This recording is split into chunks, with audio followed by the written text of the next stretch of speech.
వివాహం నిశ్చయమయ్యాక ఇంట్లో పితృకార్యాలు నిర్వహించకూడదు అని చెప్తూ ఉంటారు. వివాహం ముందు, వివాహ అనంతరము పితృకార్యాలు ఇంట్లో నిర్వహించకూడదా?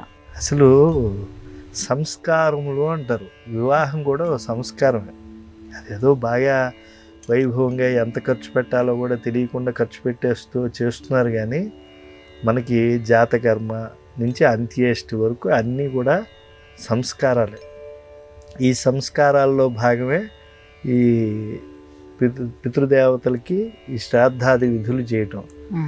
అసలు మీకు ఆశ్చర్యం ఏమిటంటే వివాహంలోనే నాంది శ్రాద్ధము అని చెప్పి చేసి కానీ ప్రారంభించట్లేదు.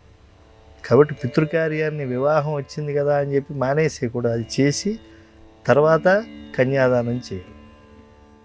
ఇప్పుడు తప్పే కనుక అయితే ఇప్పుడు అసలు ఆ తల్లి కానీ తండ్రి కానీ పోతే ఆ సంవత్సరంలో ఆడపిల్లకి కళ్యాణం ఎందుకు చేస్తున్నారండి? కన్యాదాన ఫలితం మనకే కాకుండా ఆ పోయినటువంటి వాళ్ళకు కూడా వస్తుంది అని చెప్పి. కనుక ఎట్టి పరిస్థితుల్లో శ్రద్ధగా చేసేటువంటి శ్రాద్ధం, దాన్ని మానకూడదు. పితృకార్యాలు చేయవలసిందే, శుభకార్యాల్లో భాగం అవ్వవలసిందే.